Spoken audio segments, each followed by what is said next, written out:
This is a Bushnell Voyager family tabletop telescope. It's 4.5 inch. It's a clone of the most famous Astroscan.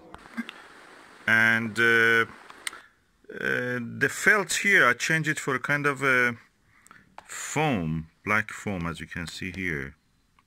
And it's now very stable.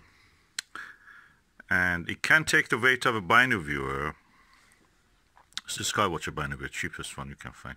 Then I put two Baader Classic Orthoscopic eyepieces, which are 10 millimeter.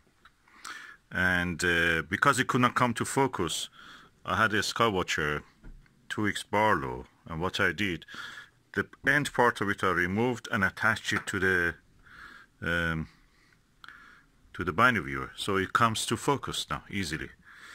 And now I can actually see in the Binoviewing without having a big telescope. 4.5 inch on a tabletop Astroscan clone, Edmund Scientific Astroscan clone. I can watch and observe in Binoviewing.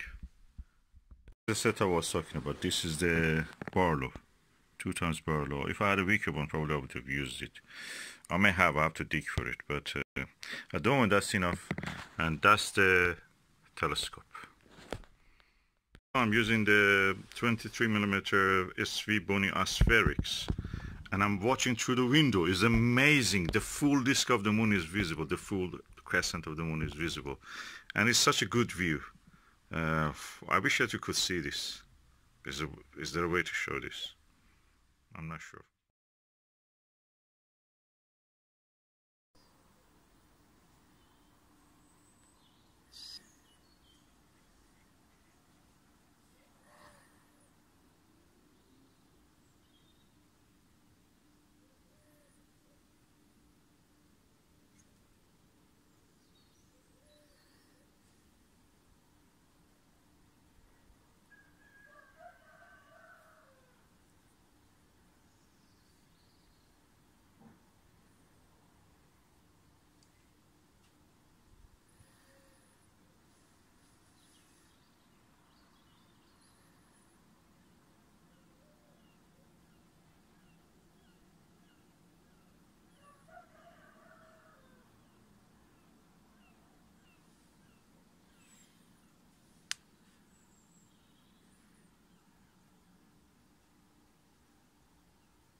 Yep, the cutting in the sea of the north of the Imbrium, where the Jura Mountains is, what is called actually the part near the Caucasian Mountains, is Alpine Valley.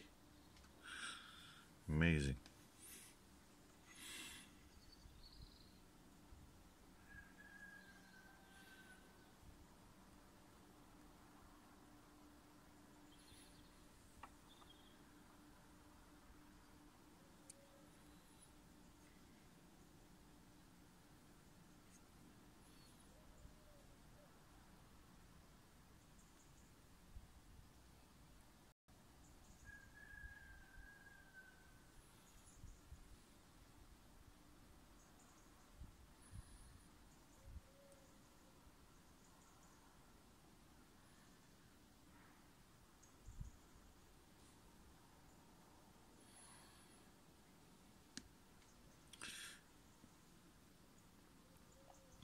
Yeah, this is lower part when you see the parallel dotted line as if parallel to that mountain, inward to the Sea of Rains, is where the Apollo 15 landed, in the mountains.